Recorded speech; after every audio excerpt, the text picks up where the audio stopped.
This is a disclaimer, an invitation to listen beyond the words. Dear listeners, as you prepare to lose yourself in the tapestry of this tale, spun with care and woven with countless voices, allow me a moment to reflect on the nature of storytelling itself. Words, like wayward stars, often shine with unpredictable brilliance. They illuminate, they resonate, but they can also flicker as they cross from tongue to ear. In this telling, where the art of the spoken word meets the boundless intricacies of language, there may be an occasional note that rings unexpected, a pronunciation shaped by a performer's unique cadence, a name rendered slightly different than imagined, a rhythm that dances to its own tune. These moments are not flaws, but gentle reminders of the heart behind the performance, breathing life into the story in its own vivid way. Rather than distractions, consider them the creases in an ancient map, the character of a voice etched with the echoes of the world it seeks to bring alive. They are the marks of a tale well told, alive with the imperfections that makes human. Lean into the magic, allow the story to wash over you, and trust that, no matter the shape of each word, the soul of the journey remains unchanged. Your willingness to listen with an open heart is the truest magic of all. The Return of Sherlock Holmes, by Sir Arthur Conan Doyle. The Adventure of the Dancing Men. Holmes had been seated for some hours in silence with his long, thin back curved over a chemical vessel in which he was brewing a particularly malodorous product. His head was sunk upon his breast, and he looked from my point of view like a strange, lank bird, with dull grey plumage and a black topknot. "So, Watson," said he, suddenly, "you do not propose to invest in South African securities." I gave a start of astonishment. Accustomed as I was to Holmes's curious faculties, this sudden intrusion into my most intimate thoughts was utterly inexplicable. "How on earth do you know that?" I asked. He wheeled round upon his stool, with a steaming test tube in his hand, and a gleam of amusement in his deep-set eyes. "Now, Watson, confess yourself utterly taken aback," said he. "I am. I ought to make you sign a paper to that effect." "Why?"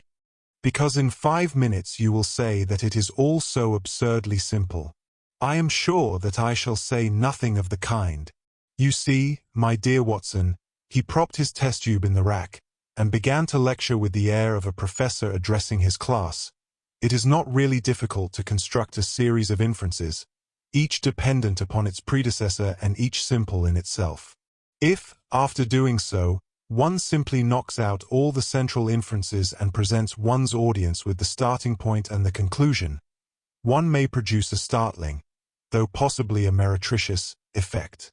Now, it was not really difficult, by an inspection of the groove between your left forefinger and thumb, to feel sure that you did not propose to invest your small capital in the gold fields. I see no connection. Very likely not, but I can quickly show you a close connection. Here are the missing links of the very simple chain. 1. You had chalk between your left finger and thumb when you returned from the club last night. 2. You put chalk there when you play billiards, to steady the cue. 3.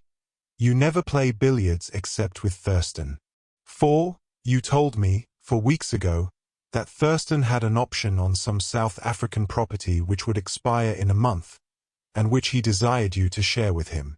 5. Your checkbook is locked in my drawer, and you have not asked for the key. 6. You do not propose to invest your money in this manner.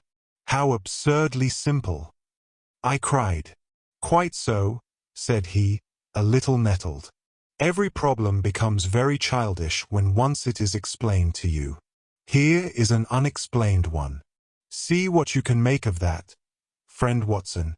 He tossed a sheet of paper upon the table, and turned once more to his chemical analysis.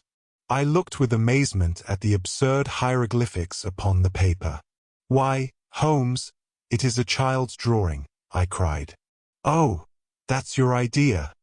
What else should it be? That is what Mr. Hilton Cubitt, of Ridingthorpe Manor, Norfolk, is very anxious to know. This little conundrum came by the first post, and he was to follow by the next train. There's a ring at the bell, Watson. I should not be very much surprised if this were he. A heavy step was heard upon the stairs, and an instant later there entered a tall, ruddy, clean-shaven gentleman, whose clear eyes and florid cheeks told of a life led far from the fogs of Baker Street. He seemed to bring a whiff of his strong, fresh, bracing, East Coast air with him as he entered. Having shaken hands with each of us, he was about to sit down, when his eye rested upon the paper with the curious markings, which I had just examined and left upon the table. "Well, Mr. Holmes, what do you make of these?" he cried. "They told me that you were fond of queer mysteries, and I don't think you can find a queerer one than that. I sent the paper on ahead, so that you might have time to study it before I came. It is certainly rather a curious production," said Holmes. "At first sight it would appear to be some childish prank. It consists of a number of absurd little figures dancing across the paper upon which they are drawn. Why should you attribute any importance to so grotesque an object?" "I never should, Mr. Holmes. But my wife does. It is frightening her to death. She says nothing, but I can see terror in her eyes. That's why I want to sift the matter to the bottom." Holmes held up the paper so that the sunlight shone full upon it. It was a page torn from a notebook. The markings were done in pencil, and ran in this way. Holmes examined it for some time, and then, folding it carefully up, he placed it in his pocketbook. "This promises to be a most interesting and unusual case," said he. "You gave me a few particulars in your letter, Mr. Hilton Cubitt, but I should be very much obliged if you would kindly go over it all again for the benefit of my friend, Dr. Watson." "I'm not much of a storyteller," said our visitor, nervously clasping and unclasping his great, strong hands. "You'll just ask me anything that I don't make clear. I'll begin at the time of my marriage last year, but I want to say first of all that, though I'm not a rich man, my people have been at Ridingthorpe for a matter of 5 centuries, and there is no better known family in the county of Norfolk. Last year I came up to London for the Jubilee, and I stopped at a boarding house in Russell Square, because Parker, the vicar of our parish, was staying in it. There was an American young lady there. Patrick was the name, Elsie Patrick. In some way we became friends. Until before my month was up I was as much in love as a man could be. We were quietly married at a registry office, and we returned to Norfolk a wedded couple. You'll think it very mad, Mr. Holmes, that a man of a good old family should marry a wife in this fashion, knowing nothing of her past or of her people. But if you saw her and knew her, it would help you to understand. She was very straight about it, was Elsie. I can't say that she did not give me every chance of getting out of it if I wished to do so. I have had some very disagreeable associations in my life, said she. I wish to forget all about them. I would rather never allude to the past, for it is very painful to me. If you take me, Hilton, you will take a woman who has nothing that she need be personally ashamed of, but you will have to be content with my word for it, and to allow me to be silent as to all that passed up to the time when I became yours. If these conditions are too hard, then go back to Norfolk, and leave me to the lonely life in which you found me. It was only the day before our wedding that she said those very words to me. I told her that I was content to take her on her own terms, and I have been as good as my word. Well, we have been married now for a year, and very happy we have been. But about a month ago, at the end of June, I saw for the first time signs of trouble. One day my wife received a letter from America. I saw the American stamp. She turned deadly white, read the letter, and threw it into the fire. She made no allusion to it afterwards, and I made none, for a promise is a promise, but she has never known an easy hour from that moment. There is always a look of fear upon her face, a look as if she were waiting and expecting. She would do better to trust me. She would find that I was her best friend. But until she speaks, I can say nothing. Mind you, she is a truthful woman, Mr. Holmes, and whatever trouble there may have been in her past life, it has been no fault of hers. I am only a simple Norfolk squire, but there is not a man in England who ranks his family honour more highly than I do. She knows it well, and she knew it well before she married me. She would never bring any stain upon it. Of that I am sure. Well, now I come to the queer part of my story. About a week ago, it was the Tuesday of last week, I found on one of the windowsills a number of absurd little dancing figures like these upon the paper. They were scrawled with chalk. I thought that it was the stable boy who had drawn them, but the lad swore he knew nothing about it. Anyhow, they had come there during the night. I had them washed out, and I only mentioned the matter to my wife afterwards. To my surprise, she took it very seriously, and begged me if any more came to let her see them. None did come for a week, and then yesterday morning I found this paper lying on the sundial in the garden. I showed it to Elsie, and down she dropped in a dead faint. Since then she has looked like a woman in a dream, half dazed, and with terror always lurking in her eyes. It was then that I wrote and sent the paper to you, Mr. Holmes. It was not a thing that I could take to the police, for they would have laughed at me, but you will tell me what to do. I am not a rich man, but if there is any danger threatening my little woman, I would spend my last copper to shield her. He was a fine creature, this man of the old English soil, simple, straight, and gentle, with his great, earnest blue eyes and broad, comely face. His love for his wife and his trust in her shone in his features. Holmes had listened to his story with the utmost attention, and now he sat for some time in silent thought. "Don't you think, Mr. Cubitt," said he, at last, "that your best plan would be to make a direct appeal to your wife, and to ask her to share her secret with you?" Hilton Cubitt shook his massive head. "A promise is a promise, Mr. Holmes. If Elsie wished to tell me, she would. If not, it is not for me to force her confidence. But I am justified in taking my own line, and I will. Then I will help you with all my heart. In the first place, have you heard of any strangers being seen in your neighborhood?" "No. I presume that it is a very quiet place. Any fresh face would cause comment." "In the immediate neighborhood, yes. But we have several small watering places not very far away, and the farmers take in lodgers. These hieroglyphics have evidently a meaning. If it is a purely arbitrary one, it may be impossible for us to solve it. If, on the other hand, it is systematic, I have no doubt that we shall get to the bottom of it.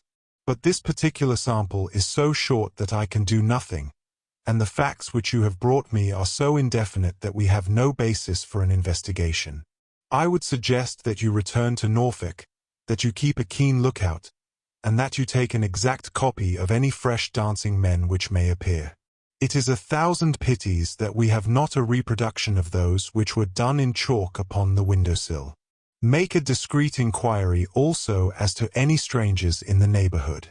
When you have collected some fresh evidence, come to me again. That is the best advice which I can give you, Mr. Hilton Cubitt. If there are any pressing fresh developments, I shall be always ready to run down and see you in your Norfolk home." The interview left Sherlock Holmes very thoughtful, and several times in the next few days I saw him take his slip of paper from his notebook and look long and earnestly at the curious figures inscribed upon it. He made no allusion to the affair, however, until one afternoon a fortnight or so later. I was going out when he called me back.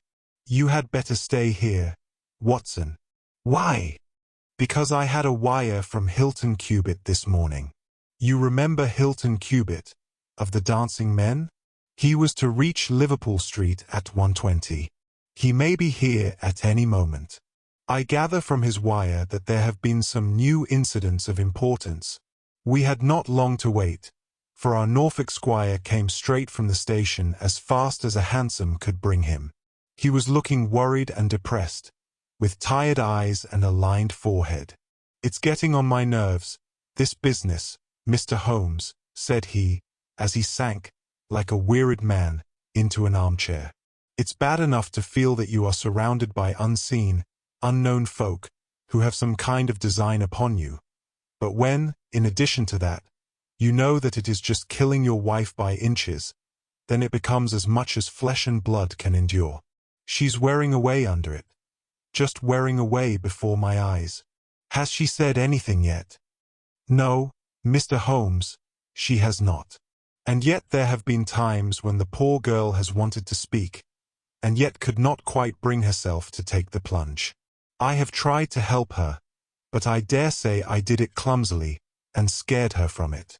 She has spoken about my old family, and our reputation in the county, and our pride in our unsullied honor, and I always felt it was leading to the point. But somehow it turned off before we got there.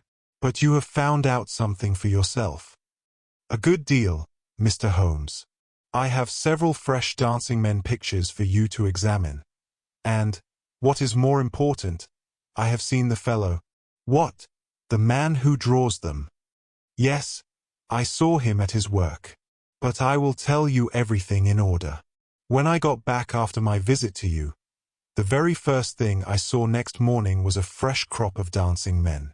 They had been drawn in chalk upon the black wooden door of the tool house, which stands beside the lawn in full view of the front windows. I took an exact copy, and here it is." He unfolded a paper and laid it upon the table.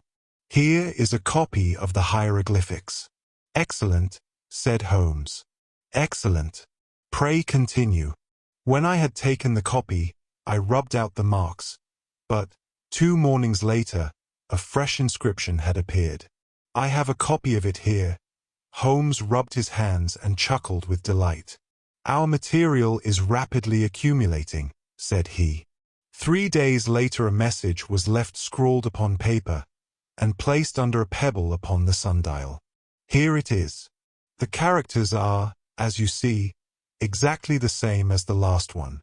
After that I determined to lie in wait, so I got out my revolver and I sat up in my study, which overlooks the lawn and garden. About 2 in the morning I was seated by the window, all being dark save for the moonlight outside, when I heard steps behind me, and there was my wife in her dressing gown. She implored me to come to bed. I told her frankly that I wished to see who it was who played such absurd tricks upon us. She answered that it was some senseless practical joke, and that I should not take any notice of it. "If it really annoys you, Hilton, we might go and travel, you and I, and so avoid this nuisance." "What? Be driven out of our own house by a practical joker?" said I. "Why, we should have the whole county laughing at us." "Well, come to bed," said she, "and we can discuss it in the morning." Suddenly, as she spoke, I saw her white face grow whiter yet in the moonlight, and her hand tightened upon my shoulder. Something was moving in the shadow of the tool house. I saw a dark, creeping figure which crawled round the corner and squatted in front of the door. Seizing my pistol, I was rushing out, when my wife threw her arms round me and held me with convulsive strength. I tried to throw her off, but she clung to me most desperately. At last I got clear, but by the time I had opened the door and reached the house the creature was gone. He had left a trace of his presence, however, for there on the door was the very same arrangement of dancing men which had already twice appeared, and which I have copied on that paper. There was no other sign of the fellow anywhere, though I ran all over the grounds. And yet the amazing thing is that he must have been there all the time, for when I examined the door again in the morning, he had scrawled some more of his pictures under the line which I had already seen. "Have you that fresh drawing?"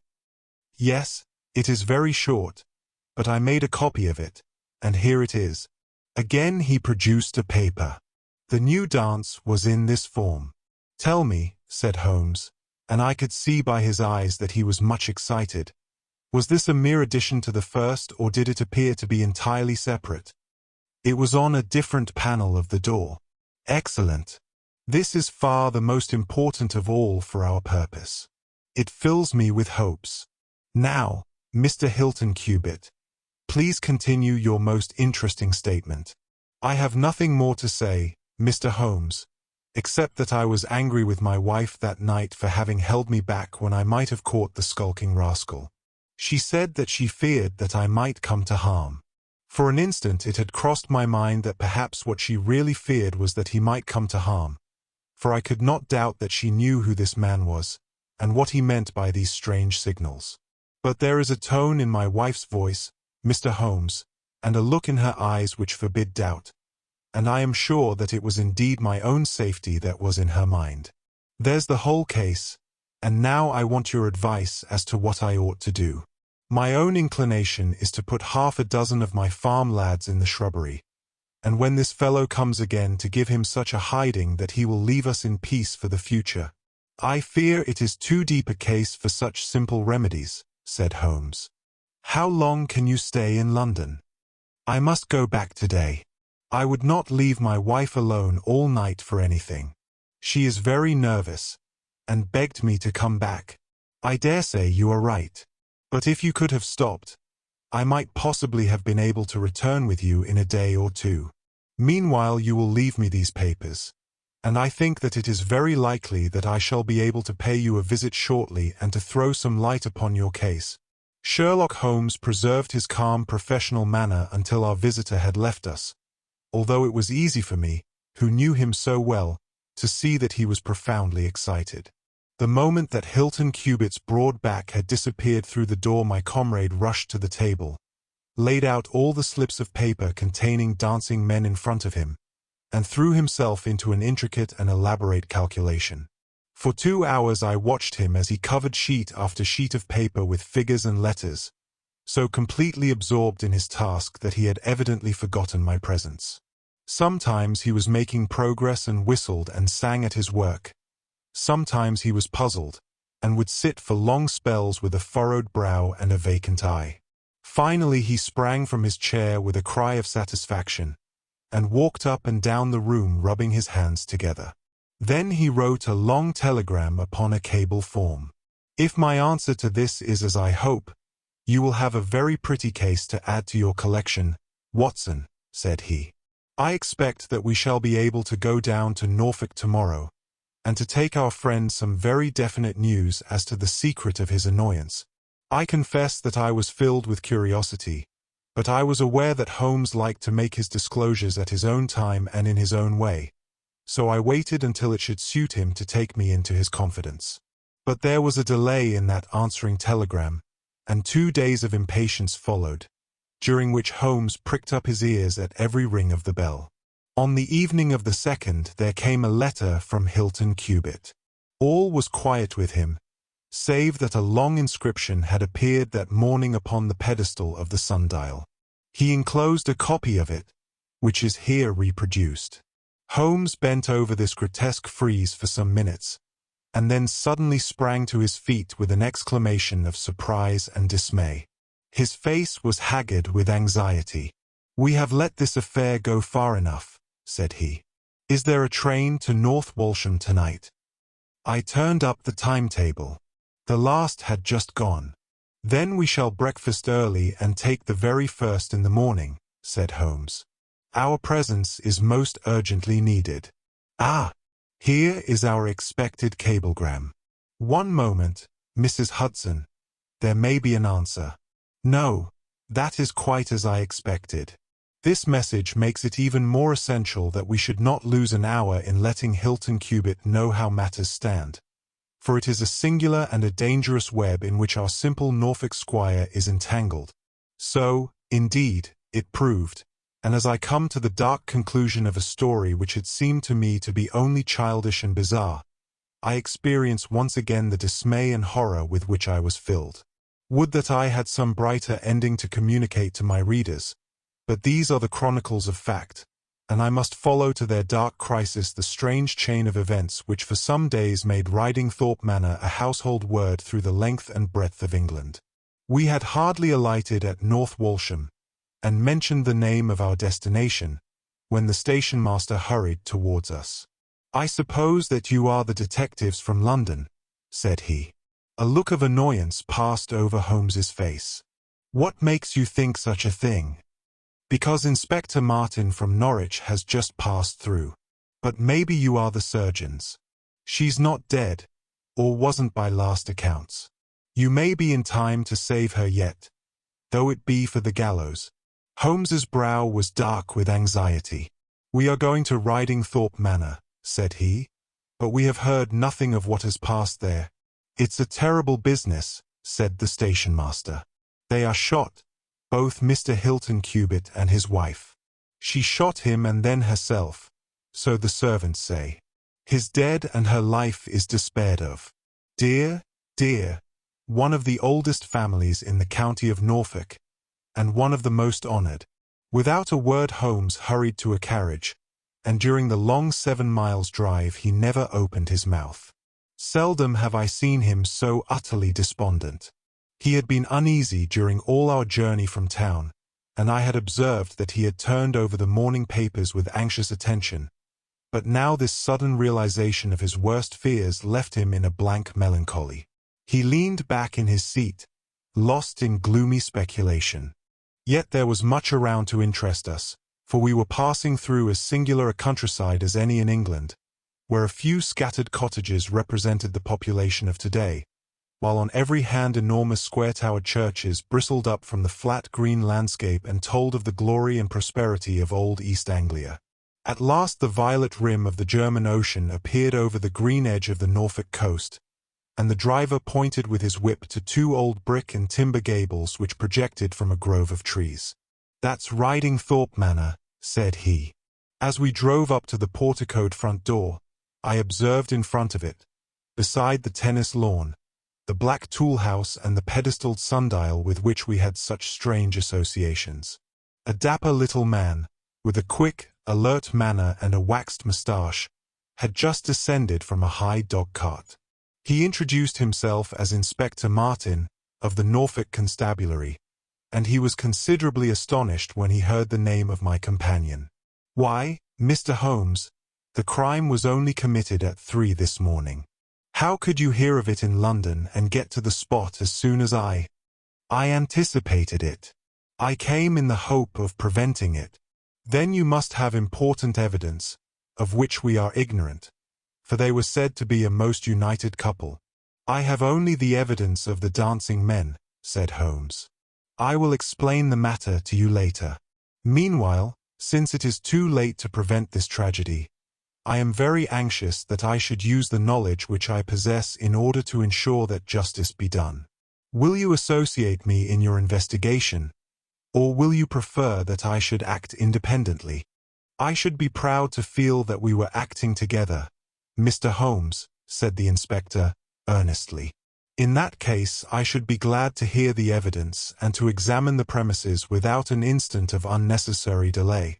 Inspector Martin had the good sense to allow my friend to do things in his own fashion, and contented himself with carefully noting the results. The local surgeon, an old, white-haired man, had just come down from Mrs. Hilton Cubitt's room, and he reported that her injuries were serious, but not necessarily fatal.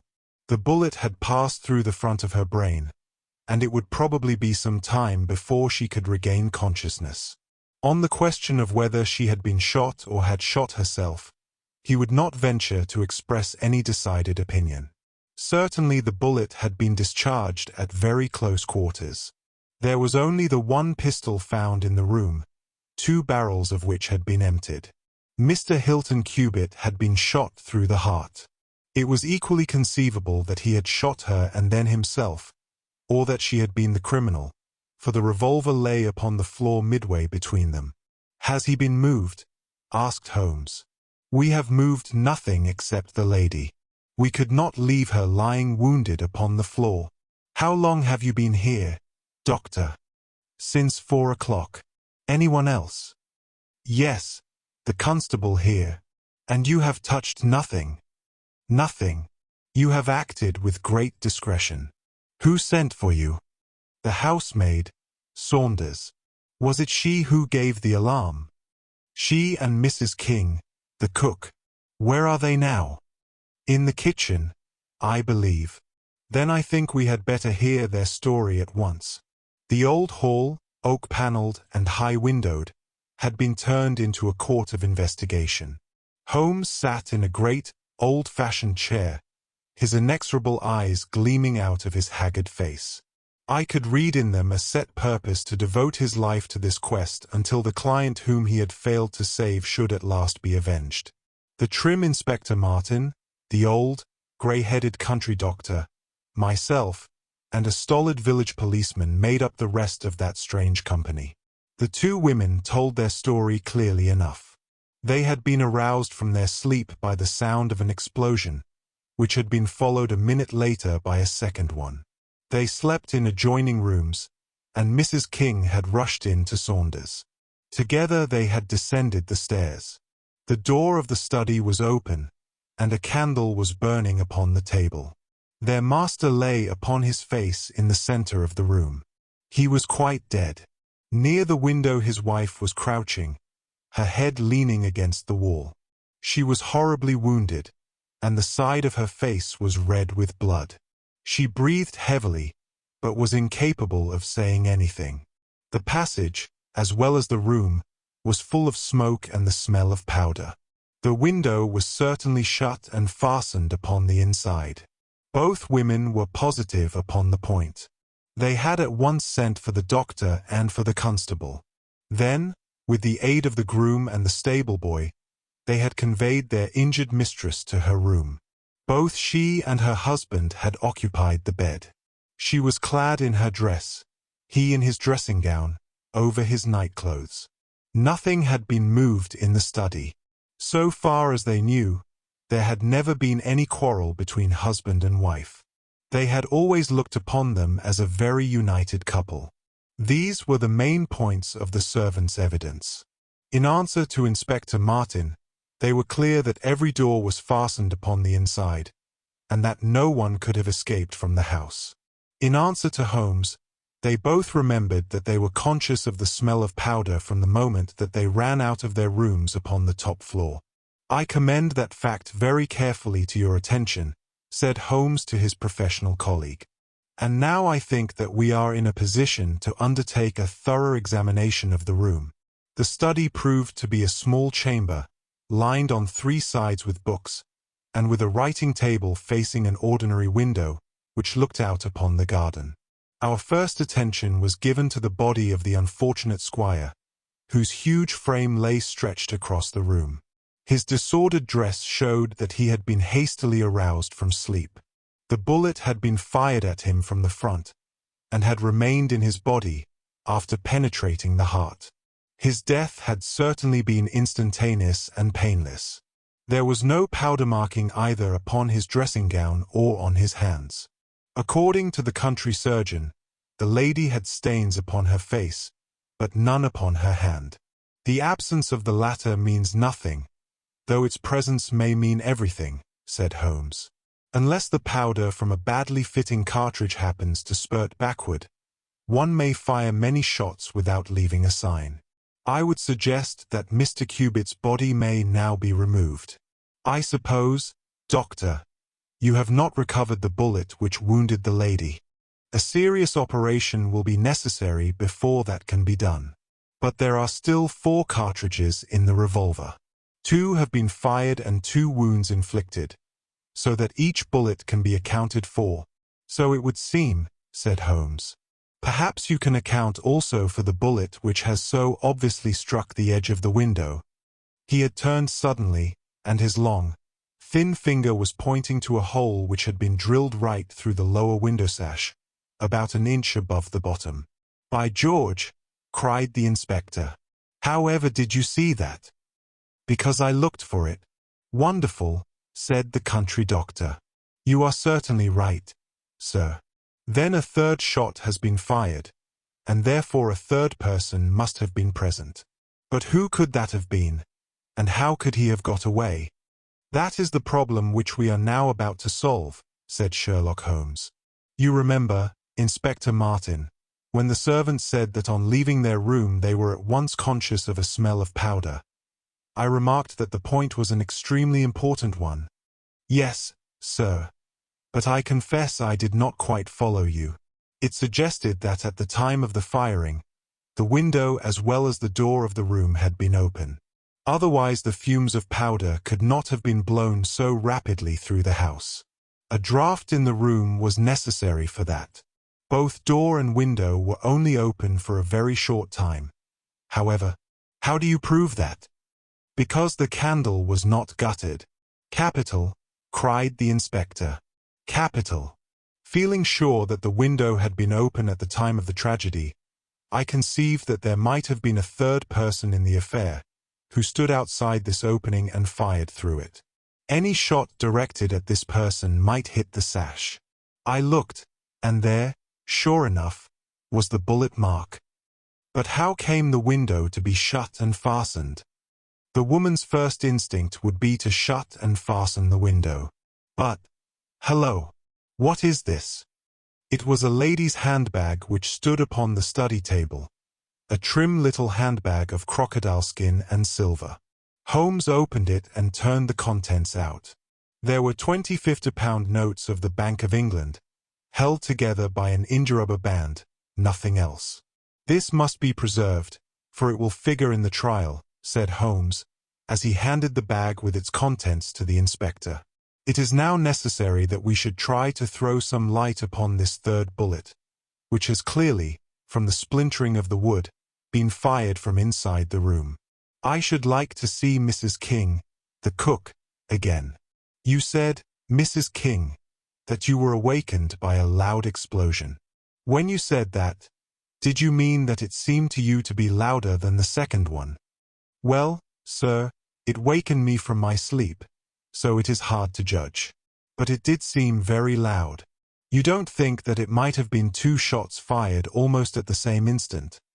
I am sure I couldn't say, sir. I believe that it was undoubtedly so.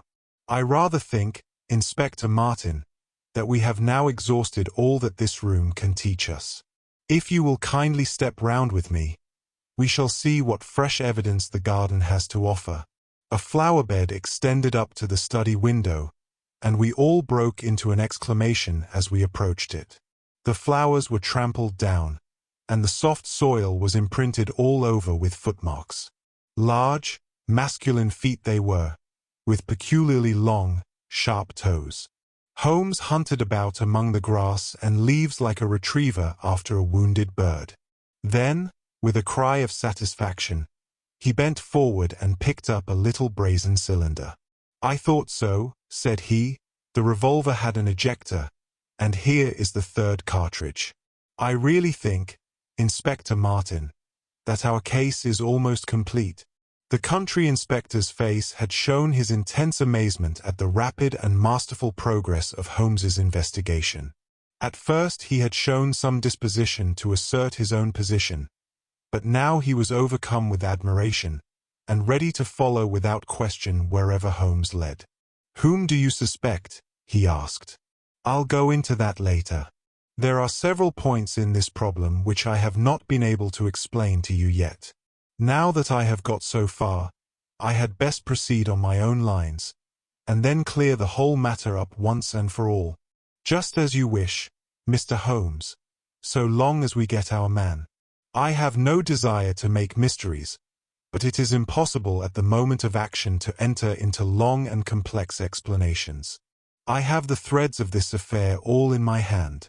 Even if this lady should never recover consciousness, we can still reconstruct the events of last night and ensure that justice be done. First of all, I wish to know whether there is any inn in this neighborhood known as Elridge's. The servants were cross-questioned, but none of them had heard of such a place. The stable boy threw a light upon the matter by remembering that a farmer of that name lived some miles off, in the direction of East Ruston. Is it a lonely farm? Very lonely, sir. Perhaps they have not heard yet of all that happened here during the night. Maybe not, sir. Holmes thought for a little, and then a curious smile played over his face. Saddle a horse, my lad, said he. I shall wish you to take a note to Elridge's farm. He took from his pocket the various slips of the dancing men. With these in front of him, He worked for some time at the study table. Finally, he handed a note to the boy, with directions to put it into the hands of the person to whom it was addressed, and especially to answer no questions of any sort which might be put to him. I saw the outside of the note, addressed in straggling, irregular characters, very unlike Holmes's usual precise hand. It was consigned to Mr. Abe Slaney, Elridge's Farm, East Ruston, Norfolk. "I think, Inspector," Holmes remarked, "that you would do well to telegraph for an escort, as, if my calculations prove to be correct, you may have a particularly dangerous prisoner to convey to the county jail. The boy who takes this note could no doubt forward your telegram. If there is an afternoon train to town, Watson, I think we should do well to take it, as I have a chemical analysis of some interest to finish, and this investigation draws rapidly to a close." When the youth had been dispatched with the note, Sherlock Holmes gave his instructions to the servants. If any visitor were to call asking for Mrs. Hilton Cubitt, no information should be given as to her condition, but he was to be shown at once into the drawing-room. He impressed these points upon them with the utmost earnestness. Finally, he led the way into the drawing-room, with the remark that the business was now out of our hands, and that we must while away the time as best we might until we could see what was in store for us. The doctor had departed to his patients, and only the inspector and myself remained. "I think that I can help you to pass an hour in an interesting and profitable manner," said Holmes, drawing his chair up to the table, and spreading out in front of him the various papers upon which were recorded the antics of the dancing men. "As to you, friend Watson, I owe you every atonement for having allowed your natural curiosity to remain so long unsatisfied. To you, Inspector, the whole incident may appeal as a remarkable professional study. I must tell you, first of all, the interesting circumstances connected with the previous consultations which Mr. Hilton Cubitt has had with me in Baker Street." He then shortly recapitulated the facts which have already been recorded. "I have here in front of me these singular productions, at which one might smile, had they not proved themselves to be the forerunners of so terrible a tragedy. I am fairly familiar with all forms of secret writings, and am myself the author of a trifling monograph upon the subject, in which I analyze 160 separate ciphers, but I confess that this is entirely new to me. The object of those who invented the system has apparently been to conceal that these characters convey a message, and to give the idea that they are the mere random sketches of children.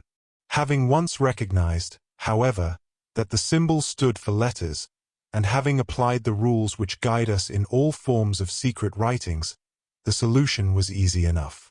The first message submitted to me was so short that it was impossible for me to do more than to say, with some confidence, that the symbol XXX stood for E.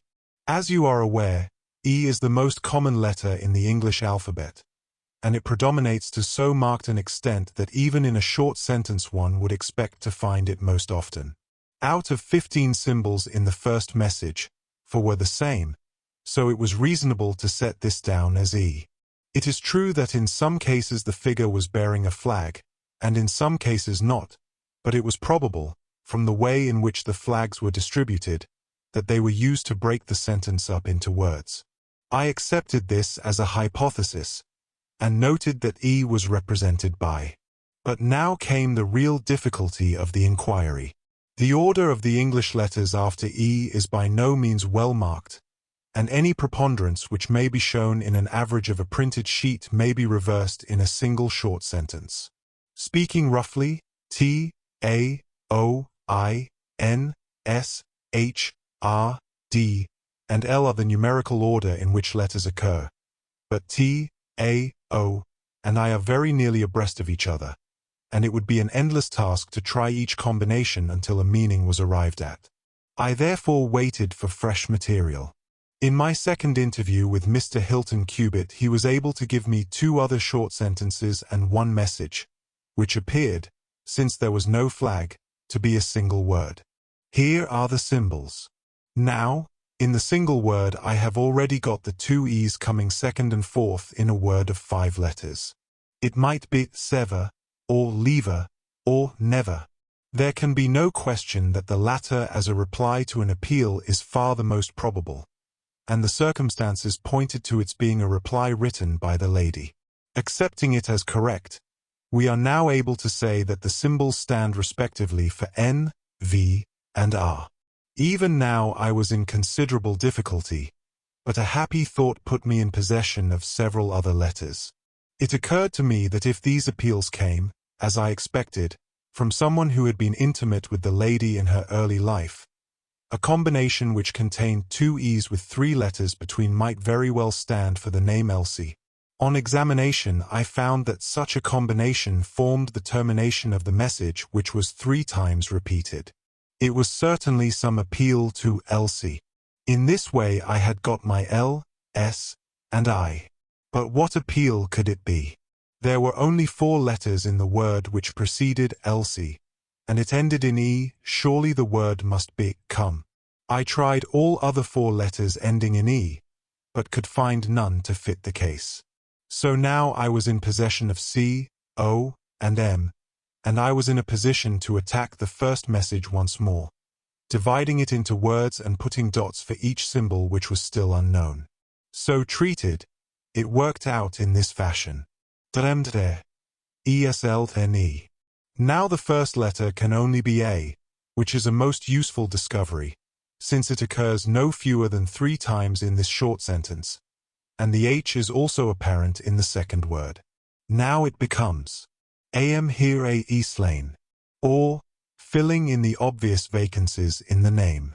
Am here Abe Slaney. I had so many letters now that I could proceed with considerable confidence to the second message, which worked out in this fashion. A Elry. S. Here I could only make sense by putting T and G for the missing letters, and supposing that the name was that of some house or inn at which the writer was staying. Inspector Martin and I had listened with the utmost interest to the full and clear account of how my friend had produced results which had led to so complete a command over our difficulties. "What did you do then, sir?" asked the inspector.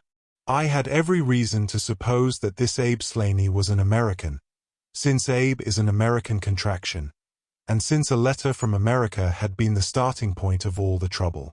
I had also every cause to think that there was some criminal secret in the matter. The lady's allusions to her past, and her refusal to take her husband into her confidence, both pointed in that direction.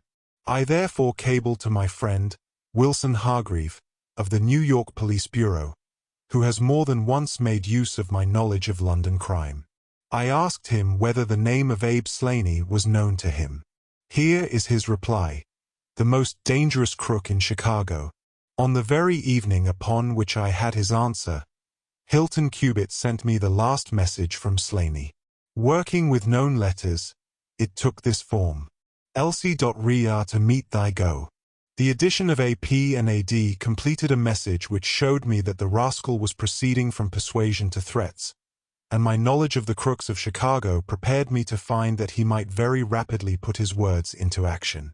I at once came to Norfolk with my friend and colleague, Dr. Watson, but, unhappily, only in time to find that the worst had already occurred. "It is a privilege to be associated with you in the handling of a case," said the inspector, warmly. "You will excuse me, however, if I speak frankly to you. You are only answerable to yourself, but I have to answer to my superiors. If this Abe Slaney, living at Elridge's, is indeed the murderer, and if he has made his escape while I am seated here, I should certainly get into serious trouble. You need not be uneasy. He will not try to escape. How do you know? To fly would be a confession of guilt. Then let us go arrest him. I expect him here every instant. But why should he come? Because I have written and asked him. But this is incredible, Mr. Holmes. Why should he come because you have asked him? Would not such a request rather rouse his suspicions and cause him to fly? I think I have known how to frame the letter, said Sherlock Holmes. In fact, if I am not very much mistaken, here is the gentleman himself coming up the drive. A man was striding up the path which led to the door. He was a tall, handsome, swarthy fellow, clad in a suit of grey flannel, with a Panama hat, a bristling black beard, and a great, aggressive hooked nose, and flourishing a cane as he walked. He swaggered up a path as if the place belonged to him, and we heard his loud, confident peal at the bell. "I think, gentlemen," said Holmes, quietly, "that we had best take up our position behind the door. Every precaution is necessary when dealing with such a fellow. You will need your handcuffs, Inspector. You can leave the talking to me." We waited in silence for a minute, one of those minutes which one can never forget. Then the door opened and the man stepped in. In an instant Holmes clapped a pistol to his head, and Martin slipped the handcuffs over his wrists. It was all done so swiftly and deftly that the fellow was helpless before he knew that he was attacked. He glared from one to the other of us with a pair of blazing black eyes. Then he burst into a bitter laugh. "Well, gentlemen, you have the drop on me this time. I seem to have knocked up against something hard. But I came here in answer to a letter from Mrs. Hilton Cubitt. Don't tell me that she is in this? Don't tell me that she helped to set a trap for me. Mrs. Hilton Cubitt was seriously injured, and is at death's door." The man gave a hoarse cry of grief, which rang through the house. "You're crazy," he cried, fiercely. It was he that was hurt, not she. Who would have hurt little Elsie? I may have threatened her, God forgive me, but I would not have touched a hair of her pretty head. Take it back. You say that she is not hurt. She was found badly wounded, by the side of her dead husband. He sank with a deep groan on the settee and buried his face in his manacled hands. For 5 minutes he was silent. Then he raised his face once more, and spoke with the cold composure of despair. "I have nothing to hide from you, gentlemen," said he. "If I shot the man he had his shot at me, and there's no murder in that. But if you think I could have hurt that woman, then you don't know either me or her. I tell you, there was never a man in this world loved a woman more than I loved her. I had a right to her. She was pledged to me years ago. Who was this Englishman that he should come between us? I tell you that I had the first right to her, and that I was only claiming my own. She broke away from your influence when she found the man that you are," said Holmes, sternly. "She fled from America to avoid you, and she married an honorable gentleman in England. You dogged her and followed her and made her life a misery to her, in order to induce her to abandon the husband whom she loved and respected in order to fly with you, whom she feared and hated. You have ended by bringing about the death of a noble man and driving his wife to suicide. That is your record in this business, Mr. Abe Slaney, and you will answer for it to the law. If Elsie dies, I care nothing what becomes of me," said the American. He opened one of his hands, and looked at a note crumpled up in his palm. "See here, mister," he cried, with a gleam of suspicion in his eyes. "You're not trying to scare me over this, are you? If the lady is hurt as bad as you say, who was it that wrote this note?" He tossed it forward onto the table. "I wrote it, to bring you here." "You wrote it?" There was no one on earth outside the joint who knew the secret of the dancing men. "How came you to write it?" "What one man can invent another can discover," said Holmes. "There is a cab coming to convey you to Norwich, Mr. Slaney. But meanwhile, you have time to make some small reparation for the injury you have wrought. Are you aware that Mrs. Hilton Cubitt has herself lain under grave suspicion of the murder of her husband, and that it was only my presence here, and the knowledge which I happen to possess, which has saved her from the accusation? The least that you owe her is to make it clear to the whole world that she was in no way, directly or indirectly, responsible for his tragic end." "I ask nothing better," said the American. "I guess the very best case I can make for myself is the absolute naked truth. It is my duty to warn you that it will be used against you," cried the inspector, with the magnificent fair play of the British criminal law. Slaney shrugged his shoulders. "I'll chance that," said he. "First of all, I want you gentlemen to understand that I have known this lady since she was a child. There were 7 of us in a gang in Chicago, and Elsa's father was the boss of the joint. He was a clever man, was old Patrick. It was he who invented that writing, which would pass as a child's scrawl unless you just happened to have the key to it.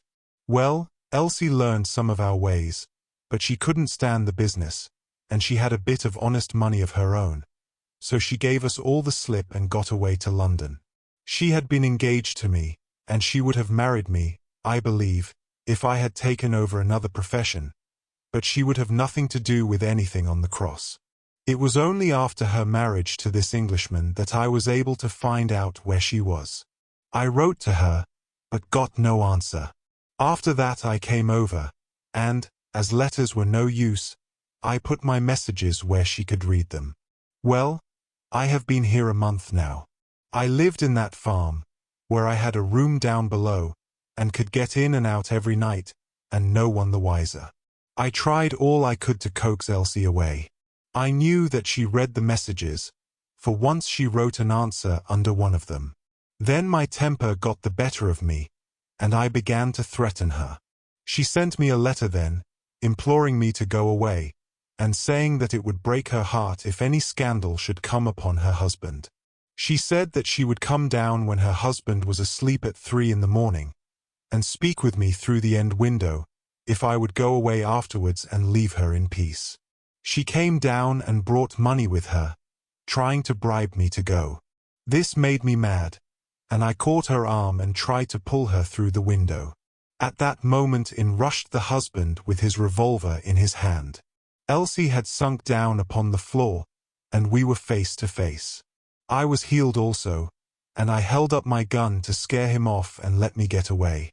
He fired and missed me. I pulled off almost at the same instant, and down he dropped. I made away across the garden, and as I went I heard the window shut behind me. That's God's truth, gentlemen, every word of it. And I heard no more about it until that lad came riding up with a note which made me walk in here, like a jay, and give myself into your hands. A cab had driven up whilst the American had been talking. 2 uniformed policemen sat inside. Inspector Martin rose and touched his prisoner on the shoulder. It is time for us to go. Can I see her first? No, she is not conscious.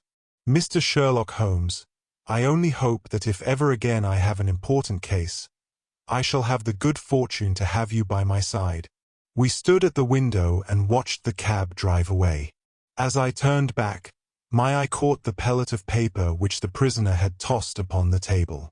It was the note with which Holmes had decoyed him. "See if you can read it, Watson," said he, with a smile. It contained no word, but this little line of dancing men. "If you use the code which I have explained," said Holmes, "you will find that it simply means, 'Come here at once.'" I was convinced that it was an invitation which he would not refuse, since he could never imagine that it could come from anyone but the lady. And so, my dear Watson, we have ended by turning the dancing men to good when they have so often been the agents of evil, and I think that I have fulfilled my promise of giving you something unusual for your notebook. 3:40 is our train, and I fancy we should be back in Baker Street for dinner. Only one word of epilogue. The American, Abe Slaney, was condemned to death at the Winter Assizes at Norwich, but his penalty was changed to penal servitude in consideration of mitigating circumstances, and the certainty that Hilton Cubitt had fired the first shot. Of Mrs. Hilton Cubitt I only know that I have heard she recovered entirely, and that she still remains a widow, devoting her whole life to the care of the poor and to the administration of her husband's estate. Dear listener, we close the pages on another tale, a journey through words, imagination, and emotion. Here at the Falls Audiobook, where stories flow like a river's current, carrying you to distant worlds and uncharted depths, we thank you for joining us. As always, we invite you to linger a little longer. Subscribe to our channel to discover more stories waiting to be heard, each a cascade of voices, ideas, and artistry.